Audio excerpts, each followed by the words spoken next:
Morning, मैं Varun Singh class 8 के science का chapter 14 chemical effect of current का दूसरा लेक्चर लेने जा रहे हैं। तब तक आप इस वीडियो के अंत तक बने रहें। तो केमिकल इफेक्ट ऑफ करंट में हम लोग पढ़ेंगे कि पिछले क्लास में हमने पढ़ा था कि distilled water do not conduct electricity. Distilled water जो है वो कभी इलेक्ट्रिसिटी कंडक्ट नहीं करता है। डिस्टिल्ड वाटर में पिछले क्लास में हमने पढ़ा था कि distilled water do not conduct electricity. यहां distilled water do not conduct electricity. Distilled water electricity नहीं कंडक्ट करता है, लेकिन डिस्टिल्ड वाटर में व्हेन डिस्टिल्ड वाटर के साथ when it is mixed with salt, acid and base, it conduct electricity। ये electricity conduct करना चालू कर देता है। इसके बाद हम लोग देखेंगे कि टैप वाटर में small amount of electrolyte dissolve होते हैं। जो भी हम टैप वाटर खोलते हैं उसमें small amount of electrolyte contained होते हैं, जिसके कारण वो कंडक्टर होता है इलेक्ट्रिसिटी का। Tap water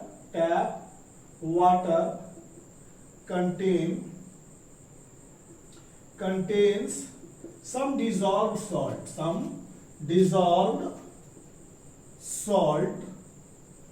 so they conduct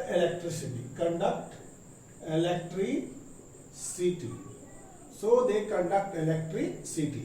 इसमें भी कुछ सॉल्ट डिसॉल्व होता है, जिसके कारण वो इलेक्ट्रिसिटी का कंडक्टर होता है।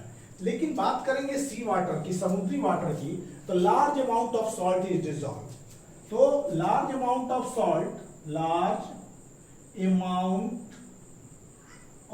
सॉल्ट NaCl, KCl और बहुत सारे, जो कि NaCl प्रायोरिटी मतलब बहुत ज्यादा होता है, KCl, MgCl2, large amount of salt is dissolved in sea water में बहुत ज्यादा मात्रा में सॉल्ट डिसॉल्व होता है, और इसके कारण सी वाटर क्या होता है कि they are very good conductor of electricity and much better they are. Sea water is good conductor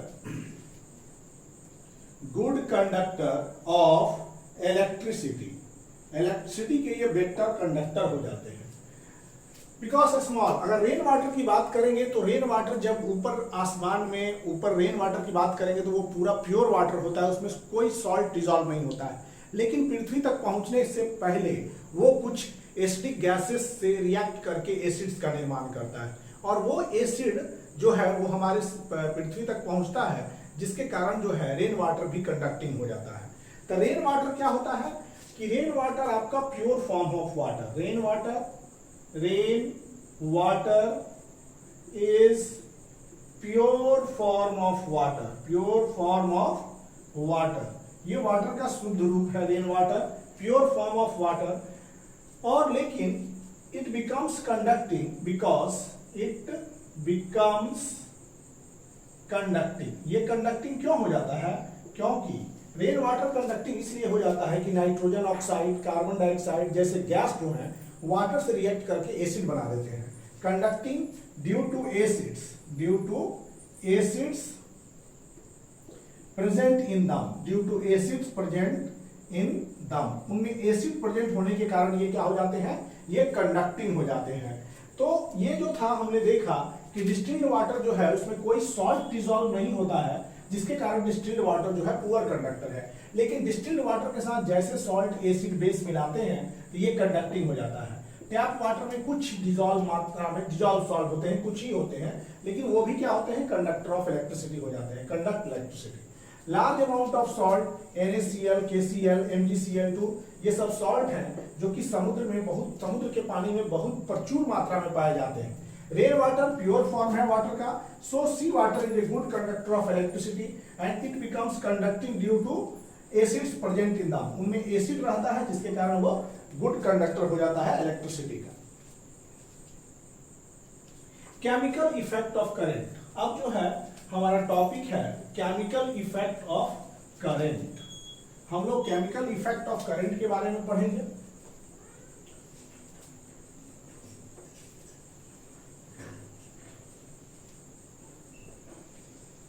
यहां चल रहे हैं हम लोग अब केमिकल इफेक्ट ऑफ करंट, मतलब करंट केमिकली कुछ इफेक्ट डालता है, करंट अपना केमिकल इफेक्ट दिखाता है। तो इसमें क्या करेंगे, तो electric current bring about chemical change. किसी इलेक्ट्रोलाइटिक सॉल्यूशन में, इलेक्ट्रोलाइटिक सॉल्यूशन मतलब जिस सॉल्यूशन में जिस सॉल्यूशन में कंटेनिंग एसिड हो, बेस हो और सॉल्ट हो, जिस सॉल्यूशन में क्या हो, इलेक्ट्रोलाइटिक सॉल्यूशन में जिस सॉल्यूशन में आपका एसिड हो, जिस सॉल्यूशन में एसिड हो, बेस हो, सॉल्ट हो, उस सॉल्यूशन में अगर इलेक्ट्रिसिटी पास किया जाए, इलेक्ट्रिसिटी, तो वी विल ऑब्जर्व चेंज। हम लोग क्या करेंगे, हम लोग देखेंगे देयर इज ए चेंज, ये चेंज कर जाता है, कुछ चेंज हो जाता है। तो देयर इज ए चेंज मतलब कि ब्रिंग अबाउट केमिकल, यहां पर केमिकली चेंज होगा, chemical change, this chemical change, यहां पर केमिकल चेंज होगा, मतलब कि electric current bring about, electric current जो है, electric current bring about chemical change,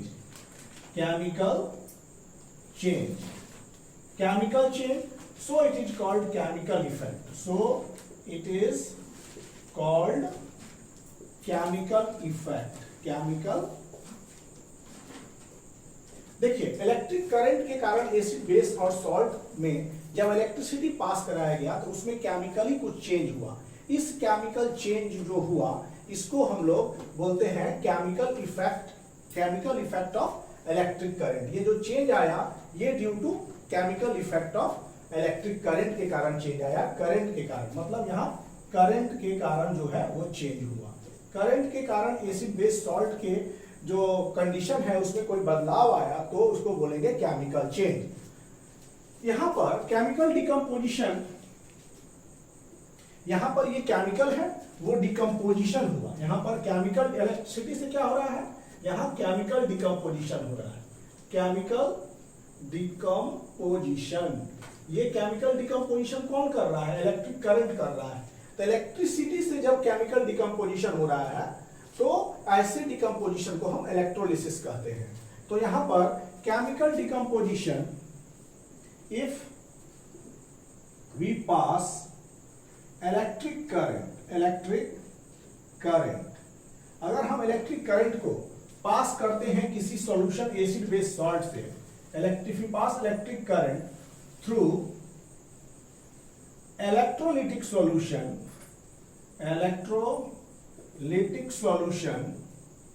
electrolytic solution किसका, acid, base and salt, acid, base and salt. तो ये क्या होता है, टूट जाता है, it undergoes decomposition, it undergoes chemical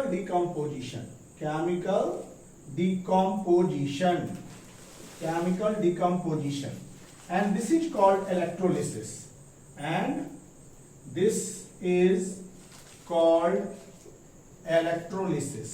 ये इलेक्ट्रोलिसिस कहलाता है। देखिए यहां पर इलेक्ट्रिक करंट केमिकल चेंज लाता है, एसिड, बेस, सॉल्ट में अगर इलेक्ट्रिक करंट को पास करेंगे तो वो उसको तोड़ देता है, तो ये चेंज भी क्या हुआ, केमिकल चेंज हुआ। तो यहां पर जब भी करंट पास करते हैं इलेक्ट्रोलाइटिक सॉल्यूशन में तो उनमें जो केमिकल डिकम्पोजिशन होता है तो उस प्रक्रिया को हम इलेक्ट्रोलिसिस कहते हैं। करंट के थ्रू केमिकल डिकम्पोजिशन हो रहा है तो इस प्रोसेस को इलेक्ट्रोलिसिस कहते हैं। और इलेक्ट्रोलिसिस के बारे में सबसे पहले माइकल फैराडे ने बताया था।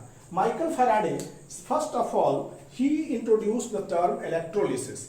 उन्होंने इलेक्ट्रोलिसिस के बारे में बताया था कि इलेक्ट्रोलिसिस जब भी किसी इलेक्ट्रिक करंट से अगर हम इलेक्ट्रिक करंट को किसी इलेक्ट्रोड्स में डालते हैं तो उसमें केमिकल डिकम्पोजिशन होता है और इस केमिकल डिकम्पोजिशन को उन्होंने इलेक्ट्रोलिसिस कहा। तो इलेक्ट्रोलिसिस में यह भी कहा जाता है कि अगर फराडे ना होते तो बिजली ना होता, फराडे नहीं होते तो हमारा बिजली भी नहीं जल पाता। तो Michael Faraday was a great scientist, great scientist। अब इसमें हम लोग देखेंगे इसके पहले जो है 1800वीं शताब्दी में मीन 1800 in 1800 AD हम लोग क्या देखते हैं, विलियम निकोलसन क्या किया कि इलेक्ट्रोड्स को पानी में डुबो दिया, इलेक्ट्रोड्स को पानी में डुबोया। मतलब पानी में डुबोने के बाद उन्होंने क्या देखा कि जब उनसे करंट पास कराया जाता है वो टूट जाते हैं, करंट पास करने के बाद वो टूट जाते हैं H2NO2 में, करंट पास करने के बाद वो H2O2 में टूट जाते हैं जब उनसे विद्युत धारा मतलब इलेक्ट्रिक करंट पास कराई जाती है। तो ऑक्सीजन क्या होता है, ऑक्सीजन गोज टू, मतलब यहां पर देखेंगे हम लोग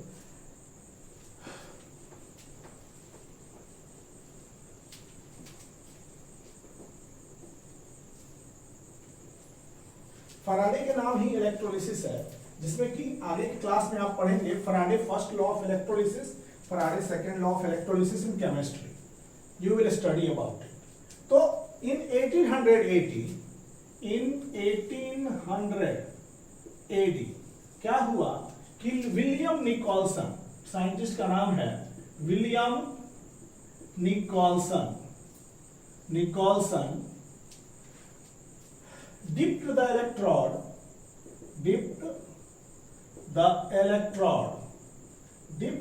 electrode in water solution। उन्होंने इलेक्ट्रोड को वाटर सॉल्यूशन में डुबो दिया। मतलब कि ये इलेक्ट्रोड्स है और उन्होंने इलेक्ट्रोड्स को, दो इलेक्ट्रोड्स है, इसको वाटर सॉल्यूशन में डाल दिया, वाटर सॉल्यूशन, और इसको दो टर्मिनल से जोड़ दिया, एक पॉजिटिव दूसरा नेगेटिव टर्मिनल से उन्होंने जोड़ दिया, कनेक्ट कर दिया। तो क्या होता है कि जब इलेक्ट्रोड्स वाटर है, ये यहां पर चारों तरफ वाटर है, दिस इज योर वाटर, और इस इलेक्ट्रोड को वाटर में डाल दिया गया। तो उन्होंने क्या नोटिस किया, ये पॉजिटिव इलेक्ट्रोड हो गया, ये नेगेटिव, जिससे पॉजिटिव टर्मिनल जुड़ा रहता है वो पॉजिटिव इलेक्ट्रोड, जिससे नेगेटिव टर्मिनल जुड़ा रहता है वो नेगेटिव इलेक्ट्रोड हो गया, नेगेटिव इलेक्ट्रॉन और ये पॉजिटिव इलेक्ट्रॉन। तो यहां पर उन्होंने क्या देखा कि ही फाउंड दैट कि यहां पर देयर इज समथिंग बुलबुला, यार यहां पर बुलबुला उठना शुरू हुआ, बुलबुला। तो ये बुलबुला उठा, तो बुलबुला जब उठना शुरू हुआ, there means he found that bubbles of oxygen and hydrogen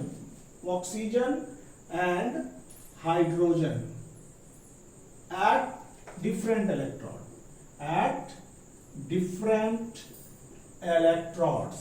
अलग अलग इलेक्ट्रोड्स पे उन्होंने ऑक्सीजन और हाइड्रोजन को बुलबुला को देखा। ऑक्सीजन का जो बुलबुला था, यहां पर ऑक्सीजन का बुलबुला था, ऑक्सीजन किस इलेक्ट्रोड पर गया, पॉजिटिव इलेक्ट्रोड पर, मतलब oxygen at positive terminal O2, ये हो गया oxygen at positive terminal at H2, hydrogen at negative terminal, hydrogen negative terminal पर चला जाता है। तो passage of electric current through the conducting solution causes chemical reaction. इस कंडक्टिंग सॉल्यूशन से जैसे इलेक्ट्रिक करंट पास किया, इलेक्ट्रिक करंट को पास कराया गया, तो वहां क्या हुआ, chemical reaction.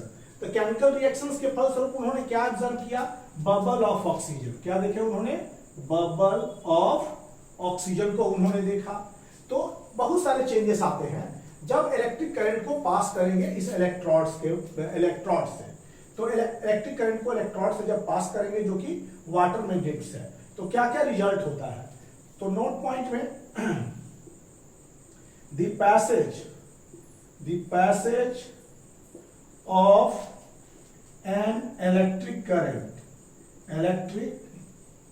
Current through conducting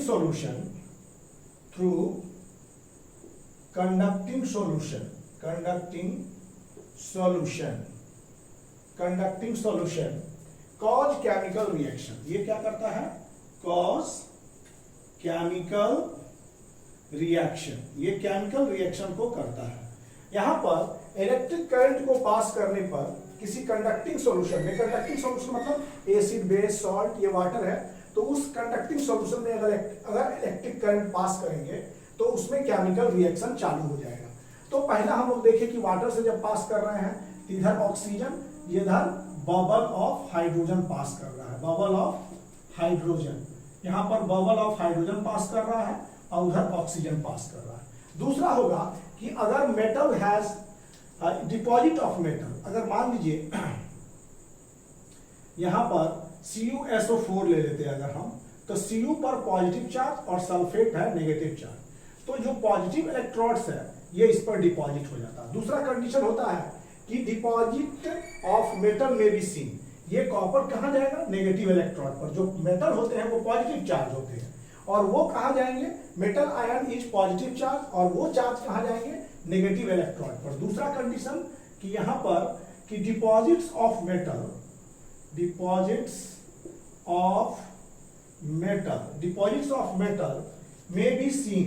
may be seen at electrode. मतलब हम ये बता रहे हैं कि जब कोई केमिकल रिएक्शन होगा, केमिकल रिएक्शन, तो क्या क्या होगा कि इसमें होगा, उस पहला तो केमिकल रिएक्शन हो रहा है, तो पहला हो जाएगा बबल ऑफ गैस, सॉरी यहां पर first the bubble of gas is form. यहां पर बबल ऑफ गैस बन रहा है, देखिए पहला कंडीशन में बबल बना। दूसरा में अगर मान लीजिए कि वाटर ना हो, कि कॉपर सल्फेट का सॉल्यूशन है, तब मेटल आयन पॉजिटिव चार्ज होते हैं, ये नेगेटिव इलेक्ट्रोड की तरफ जाके वहां पर ये डिपॉजिट हो जाएंगे, इस तरह से डिपॉजिट हो जाएंगे। तो यहाँ डिपॉजिट्स ऑफ मेटल में भी सीन है इलेक्ट्रॉन, यहाँ मेटल पर जाके मेटल इलेक्ट्रॉन्स पर जाके डिपॉजिट हो जाएंगे। चेंज इन कलर अगर नीला होगा तो व्हाइट हो जाएगा, मतलब रिएक्शन के दौरान चेंज इन कलर, ये कलर में भी चेंजिंग ला देंगे, बिकॉज कॉपर डिपॉजिट होगा तो नीला कलर इसका जो है फेड कर जाएगा। कॉपर सल्फेट का सॉल्यूशन का कलर कैसा है, नीला है। अगर कॉपर आयन इस पर डिपॉजिट हो जाएगा जिसके कारण इसका कलर जो है वो चेंज कर जाएगा। और यहां पर फोर्थ है the reaction would depend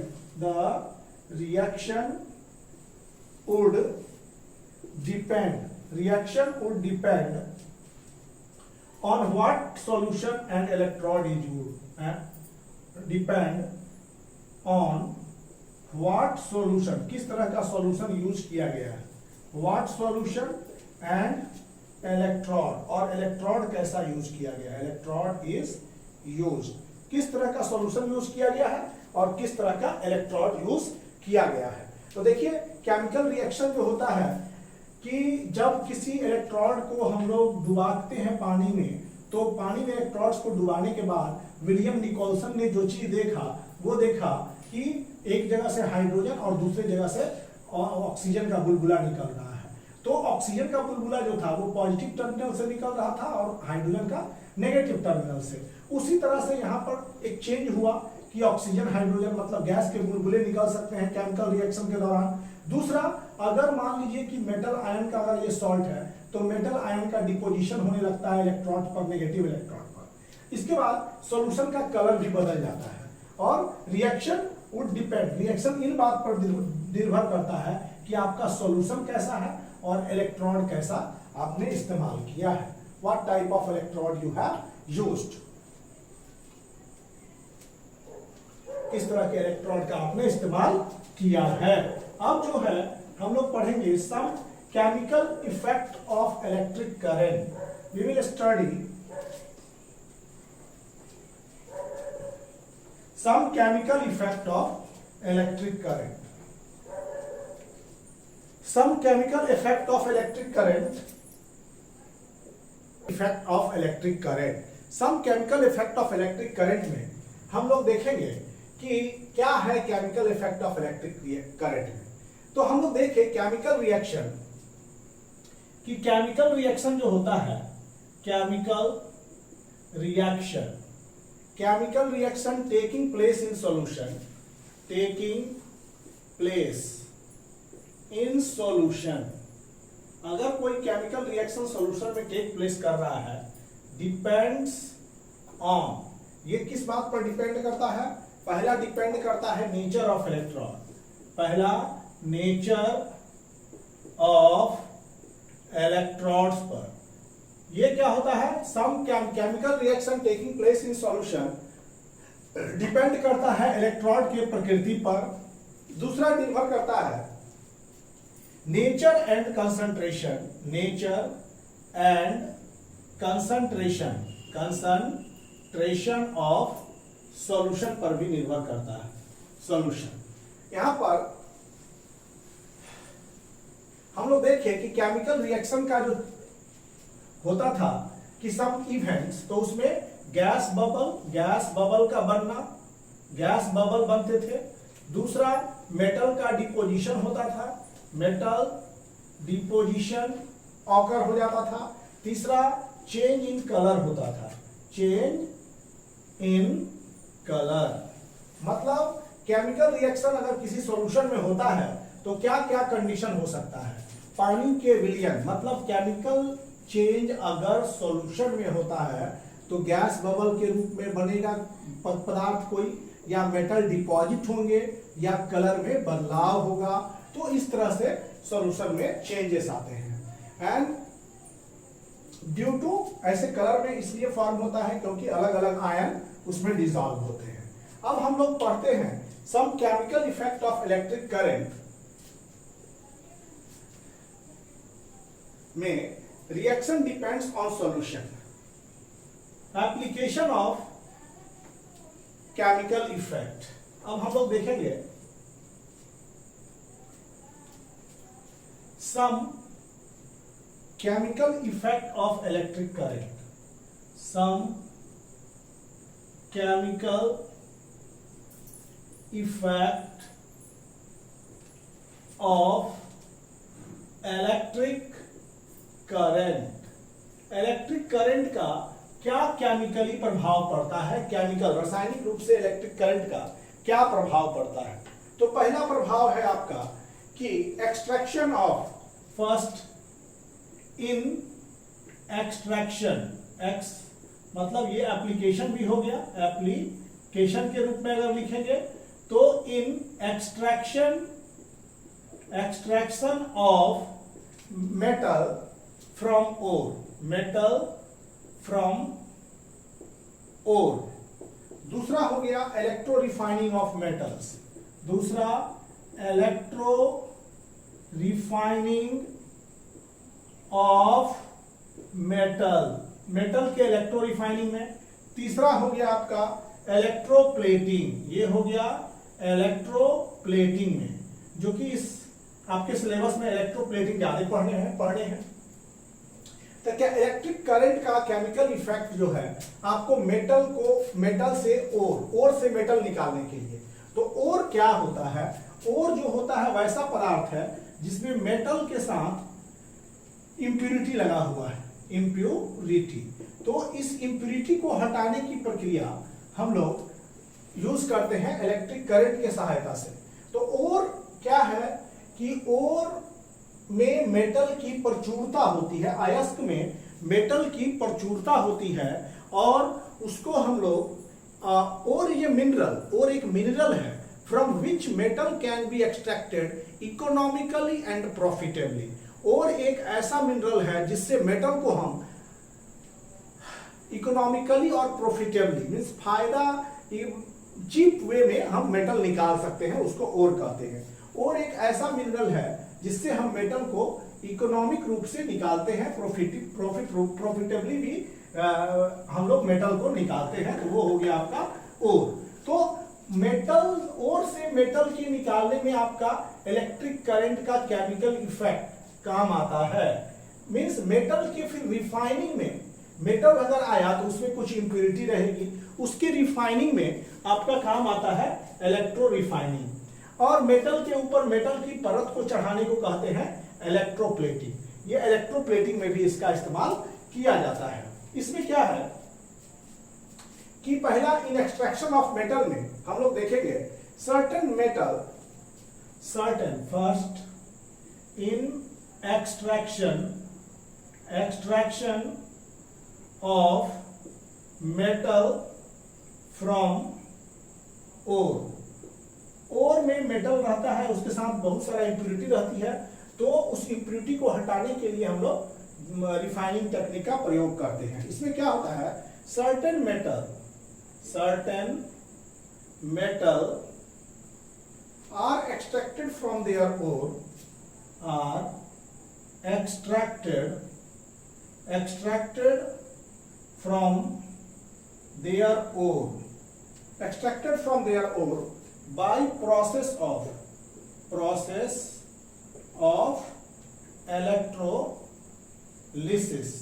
electrolysis के सहायता से ओर से मेटल को निकाला जाता है।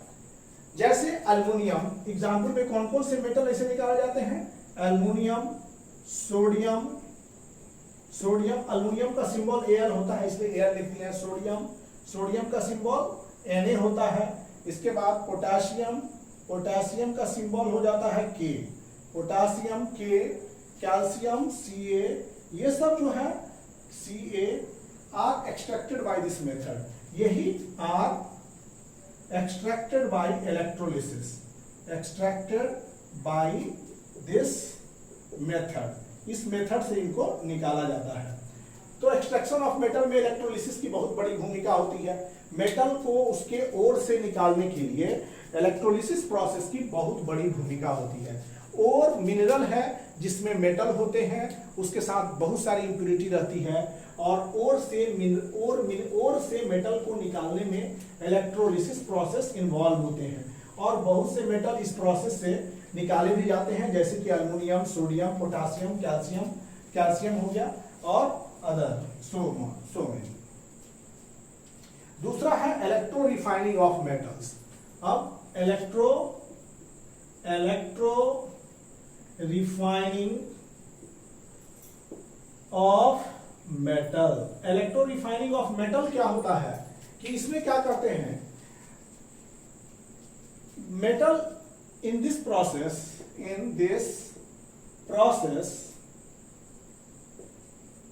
इट इज द प्रोसेस, आप लिख सकते हैं, it is the process of obtaining pure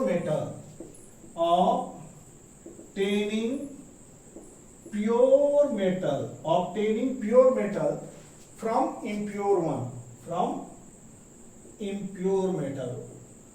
जो मेटल निकल के आता है वो बहुत सारी इंप्योरिटी रहते हैं, तो उससे प्योर मेटल निकालने को इलेक्ट्रो रिफाइनिंग कहते हैं, रिफाइनिंग।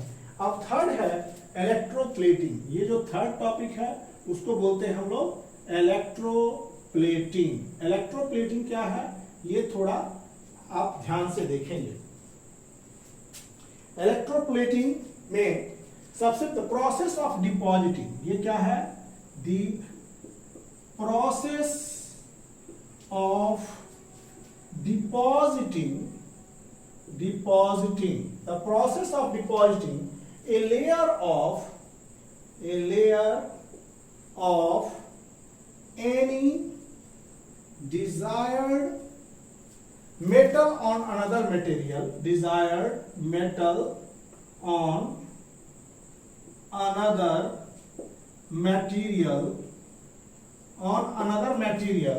by means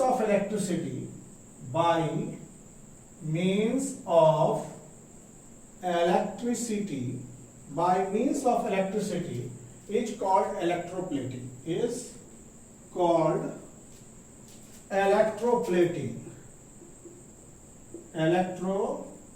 इसको हम लोग इलेक्ट्रोप्लेटिंग कहते हैं। The process of depositing a layer of any desired metal, मतलब किसी जिस मेटल को हम उस मेटल के ऊपर चाहते हैं, तो वैसे प्रोसेस से अगर इलेक्ट्रिसिटी से the process of depositing layer of any desired metal on another metal, एक मेटल के ऊपर दूसरे इच्छित धातु की लेप को चढ़ाना हम लोग इलेक्ट्रोप्लेटिंग कहते हैं। उसके लेप को चढ़ाने को इच्छित धातु को चाहिए, जैसे किसके ऊपर हमको चांदी चाहिए, मेटल ही नहीं है हालांकि, अगर मेटल लोहा के ऊपर हमको चांदी का लेप चाहिए तो वो भी हो जाएगा, और चांदी के ऊपर सोना चाहिए तो वो भी हो जाएगा। तो इस प्रोसेस को हम लोग इलेक्ट्रोप्लेटिंग कहते हैं। ये क्या है, बहुत important, it is an important, it is an important application of chemical effect of current, of chemical effect of current। ये बहुत महत्वपूर्ण अनुप्रयोग है केमिकल इफेक्ट ऑफ करंट का। अब हम लोग चलते हैं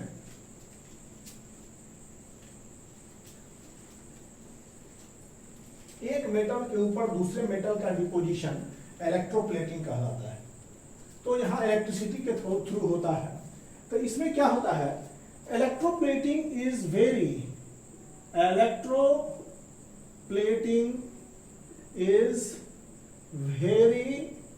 useful process.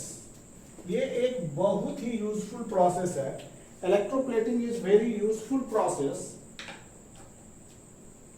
It is widely used in industry. It is widely used in industries. It is widely used in industries for coating metal object. For coating metal object. For coating metal object with thin layer of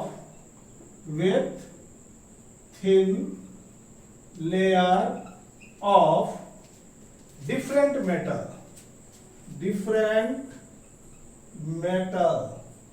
thin layer of different metal. Electroplating is a very useful process. It is widely used in industries for coating metal object with thin layer of different metals.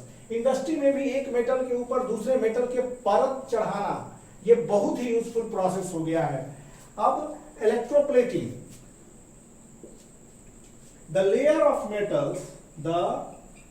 Of metals deposited has some desired, जिस metal को हम उस किसी दूसरे metal के ऊपर परत चढ़ाते हैं, जिस मेटल का, उसके पास कुछ डिजायर्ड प्रॉपर्टी होती है, कुछ ऐसे गुण होते हैं, और उस गुण के लिए भी हम उस मेटल का उस पर परत चढ़ाते हैं डिजायर्ड प्रॉपर्टीज पाने के लिए। जैसे कि मान लीजिए कि इसमें कुछ कम है वो गुण, और इसमें मेटल का परत जो इसमें चढ़ा दिए, इसमें कुछ ऐसे गुण हैं जो इसमें नहीं है, तो चढ़ाने के बाद वो गुण हम इसमें पा लेते हैं। तो that is layer of metal deposit इसलिए किया जाता है कुछ डिजायर्ड प्रॉपर्टीज को पाने के लिए। The layer of metal deposited has some desired property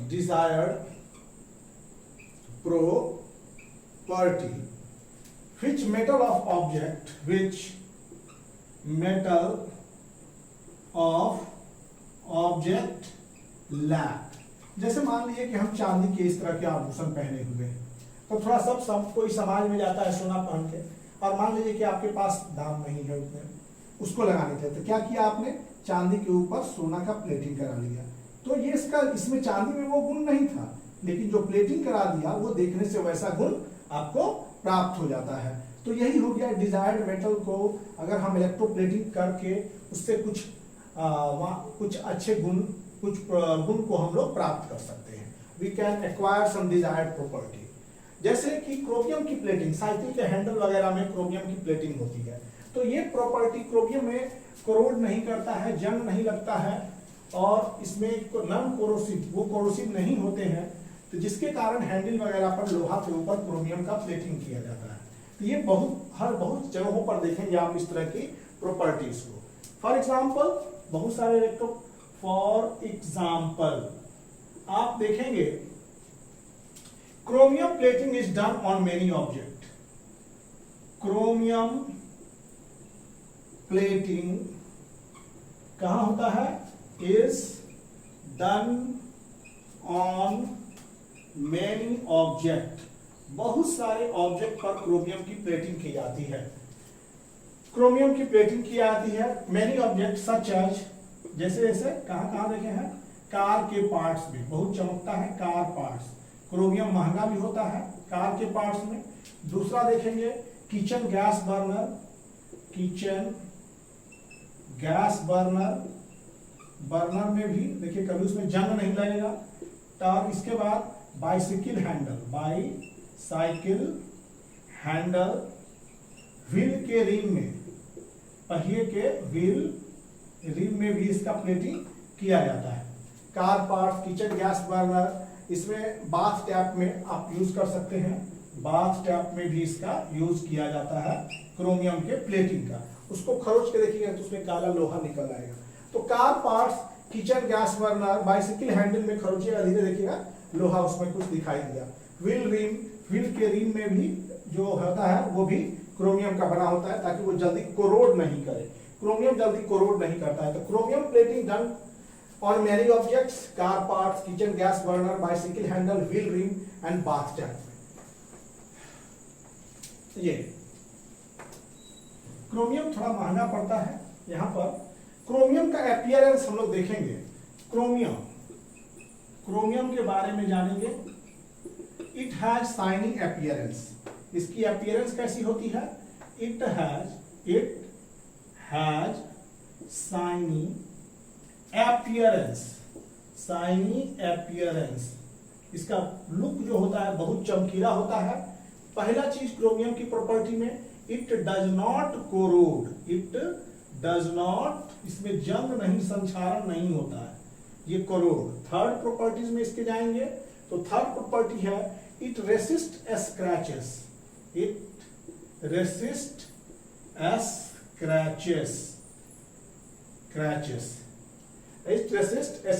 मतलब खखोरने पर खखोराता नहीं है, कहीं लग गया जगह पर तो वैसा कोई निशान नहीं आ जाएगा, इसलिए वो स्क्रैचेस को रेसिस्ट करता है। Chromium is expensive. क्रोमियम की एक खास प्रॉपर्टी ये भी है कि क्रोमियम इज एक्सपेंसिव, ये थोड़ा महंगा होता है, expensive, and it may not be economical. And पूरा पार्ट आप क्रोमियम का बना लें, ऐसा नहीं हो सकता है क्योंकि बहुत ज्यादा एक्सपेंसिव है। And it may not be economical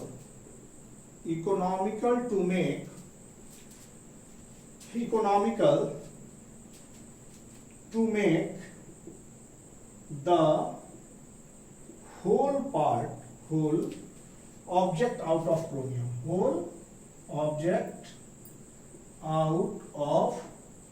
chromium, chromium थोड़ा महंगा है इसलिए एक्सपेंसिव है, और इसीलिए इतना सस्ता भी नहीं है कि आप पूरे पार्ट्स क्रोमियम का खरीद सके, पूरे बॉडी ही क्रोमियम का खरीद सके। Electroplating of silver on gold, silver के ऊपर गोल्ड की इलेक्ट्रोप्लेटिंग, ये भी एक बहुत इंपॉर्टेंट थिंग है। So object made of cheaper metal and only coating of chromium, जैसे कि क्रोमियम का कोटिंग में नीचे वाला जो होता है चीपर मेटल होता है, सस्ता होता है, चीपर मेटल, और इसके बाद ऊपर जो है केवल क्रोमियम का प्लेटिंग है, ये क्रोमियम प्लेटिंग हो गया, ये हो गया क्रोमियम प्लेटिंग हो गया यहां पर, क्रोमियम प्लेटिंग। तो ऐसे होता है। इसमें क्या होता है, electroplating of silver and gold is less expensive and gold ornament have appearance of silver. Silver के ऊपर गोल्ड को हम लोग क्या करते हैं, सिल्वर के ऊपर गोल्ड का इलेक्ट्रोप्लेटिंग भी होता है। बहुत सारे मेटल्स का एक दूसरे के ऊपर इलेक्ट्रोप्लेटिंग किया जाता है। Electroplating of silver and gold, जैसे कि इलेक्ट्रोप्लेटिंग किसका किसका होता है, electroplating of silver and gold, electroplating of silver and gold. Electroplating of silver and gold on less expensive metal. Less expensive metal. Less expensive metal पर, जैसे कि यहां नीचे है लेस एक्सपेंसिव मेटल, इसके ऊपर सिल्वर की कोटिंग करा दी है। ये हो गया सिल्वर का इलेक्ट्रोप्लेटिंग, सिल्वर का। और मान लीजिए यहां भी लेस एक्सपेंसिव मेटल है, लेस एक्सपेंसिव मेटल, इसके ऊपर गोल्ड का प्लेटिंग करा दिए। तो चलिए भाई, हम भी गोल्ड पहन के घूम रहे हैं, ये सिल्वर पहन के घूम रहे हैं, मतलब ऐसा महसूस होने लगेगा कि इसके ऊपर सिल्वर का प्लेटिंग टोटल सिल्वरी लुक देगा, सिल्वरी नेचर भी देगा। इसके ऊपर गोल्ड का प्लेटिंग जो है टोटल गोल्ड का लुक देगा। यहाँ पर गोल्ड की प्लेटिंग है, ठीक। These ornament have appearance of silver and gold. These ornaments,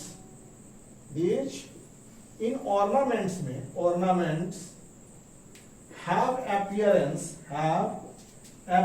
ये कैसे जैसे लिखेंगे? These appear like golds. These appear like silver. These appear like silver. ये सिल्वर की तरह दिखेगा। और ये these appear like gold. ये गोल्ड की तरह आपको दिखेगा। तो इलेक्ट्रोप्लेटिंग से बहुत सारे फायदे हैं। अब हम लोग चल रहे हैं कि the following point should be remember. Electroplating के दौरान आप कुछ मुख्य पॉइंट को याद रखेंगे। You should remember this point while electroplating. यहां पर you should remember this point, यहां पर you should remember this point while electroplating,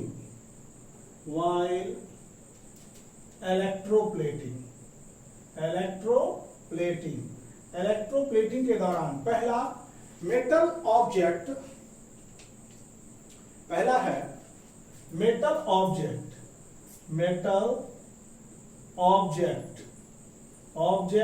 on which electroplating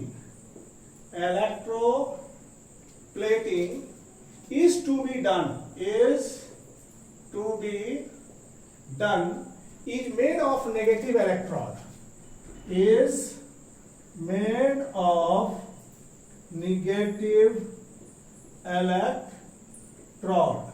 ये नेगेटिव इलेक्ट्रोड का बना होना चाहिए। नेगेटिव इलेक्ट्रोड मतलब कैथोड। जिस metal object on which electroplating is to be done made of negative electrode, मतलब कि नेगेटिव इलेक्ट्रोड का बना होना चाहिए। It is connected to negative terminal, that is it is connected to negative terminal, जिसका electroplating होना चाहिए वो नेगेटिव टर्मिनल से कनेक्ट होना चाहिए।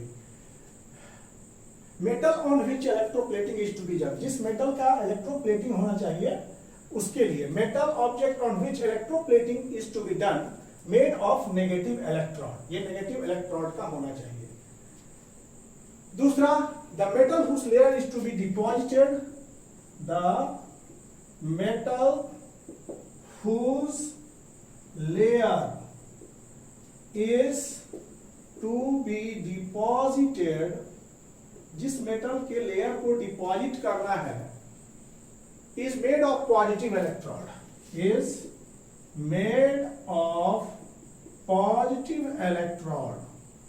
और इसको लिख सकते हैं पॉजिटिव इलेक्ट्रोड का होना चाहिए, पॉजिटिव इलेक्ट्रोड का होना चाहिए।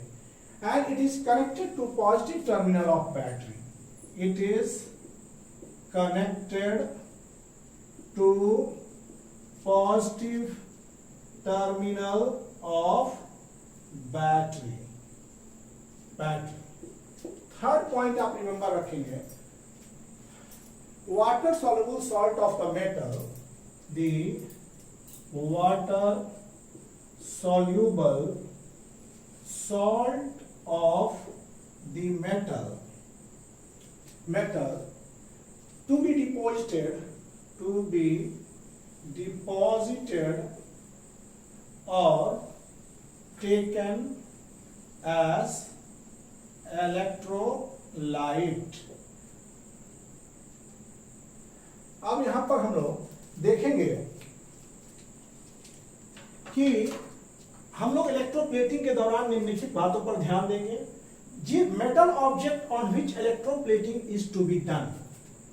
मेटल ऑब्जेक्ट जिस पर इलेक्ट्रोप्लेटिंग करना है वो is made of negative electrode, मतलब it is connected to negative terminal. वो हमेशा नेगेटिव टर्मिनल से कनेक्ट होना चाहिए जिस पर इलेक्ट्रोप्लेटिंग होना है। ये मान लीजिए इस पर इलेक्ट्रोप्लेटिंग होना है तो ये नेगेटिव टर्मिनल होना चाहिए और ये पॉजिटिव टर्मिनल होना चाहिए। जिस ये ऐसे है पॉजिटिव टर्मिनल, इस तरह से ये हो गया पॉजिटिव टर्मिनल। यहां बात कहा जा रहा है कि object on which electroplating is to be done, इस पर हमको इलेक्ट्रोप्लेटिंग करना है तो ये किस टर्मिनल का होना चाहिए, नेगेटिव टर्मिनल का होना चाहिए। एंड ये नेगेटिव टर्मिनल का है तो किस टर्मिनल से कनेक्टेड होना चाहिए, नेगेटिव टर्मिनल से ही कनेक्ट होना चाहिए। तो इस पर इलेक्ट्रोप्लेटिंग जिस पर हो रहा है वो किसका है, नेगेटिव टर्मिनल का। और metal whose layer is to be deposited, जिस मेटल का लेयर डिपॉजिट होने जा रहा है, ठीक, मेड ऑफ पॉजिटिव इलेक्ट्रॉन, ये पॉजिटिव होना चाहिए, ठीक, जिसका डिपॉजिट होना है वो पॉजिटिव इलेक्ट्रॉन का होना चाहिए। And it is connected to positive terminal of the battery, मतलब ये जाएगा इस पर डिपॉजिट होने के लिए तो एक लेयर का डिपोजिशन होगा इस तरह से दिस। तो यहां पर the water soluble salt of metal is to be deposited is taken, मतलब इसको डिपॉजिट करना है तो CuSO4 का ही सॉल्ट लेंगे, CuSO4 का सॉल्ट ही इस्तेमाल करेंगे। तो इस सॉल्ट से ये इस पर डिपॉजिट करना शुरू हो जाएगा और कुछ देर के बाद इस पर तांबा का भूरा परत चढ़ जाएगा, ये Cu का डिपोजिशन हो गया, Cu का डिपोजिशन। ये बात यहां बताई गई है। तो यहां पर फिर समझ ले कि metal object on which electroplating, जी ये मेटल ऑब्जेक्ट है, इस पर इलेक्ट्रोप्लेटिंग हमको करना है तो इसको नेगेटिव टर्मिनल के बैटरी से जोड़ देंगे, ये नेगेटिव इलेक्ट्रॉन हो जाएगा पूरा का पूरा। और जिसको हमको डिपॉजिट करना है ये पॉजिटिव इलेक्ट्रॉन, तो उसका सॉल्यूशन जो होगा, सॉल्यूशन मेटल के ही, मेटल टू बी डिपॉजिटेड, जो मेटल को डिपॉजिट करना है उसी का सॉल्यूशन होना चाहिए। कॉपर का डिपॉजिट करना है तो Cu2 प्लस AsO4 लेंगे। अगर चांदी का डिपॉजिट करना है तो AgCl ले लेंगे, तो चांदी इस पर डिपॉजिट होगा, इसको नहीं लेंगे, इसको लेंगे। इसको यहाँ पर चांदी का हो जाएगा, यहाँ पर चांदी का क्लोराइड हो जाएगा। चांदी को डिपॉजिट करना है तो इसके सॉल्यूशन को लेंगे। तो इस तरह से हम लोग यहाँ पर यूज करते हैं। तो यहाँ पर जैसे फिर से एक बार समझ ले बच्चे कि Cu2 प्लस यहाँ पर Cu है और यहाँ पर CuSO4 का सॉल्ट है, ये डिपॉजिट हो जाएगा इस पर, Cu प्लस का सॉल्यूशन होना चाहिए सॉल्यूशन। अगर मान लीजिए कि फिर अगर ये जो है हमको सिल्वर को डिपॉजिट करना है तो यहाँ पर हम सिल्वर क्लोराइड ले लेते हैं, AgCl सॉल्यूशन, ये Ag प्लस हो जाएगा और ये Ag हो जाएगा सिल्वर का इलेक्ट्रॉन और ये इस पर डिपॉजिट हो जाएगा। तो इस तरह से ये काम करता है। तो यहाँ पर कॉपर सी हम यूज कर रहे हैं अभी, क्योंकि बुक्स वगैरह में ज्यादा कॉपर दिया हुआ है, इसलिए CuSO4 और ये इलेक्ट्रॉन है Cu का इलेक्ट्रॉन। तो यहाँ पर यही दिखाया गया है। तो आज हमारा chapter 14 chemical effect of electric current का दूसरे लेक्चर के साथ यहीं पर समाप्त हो रहा है। So thank you for watching the videos, please like, share and subscribe the channel. Thank you.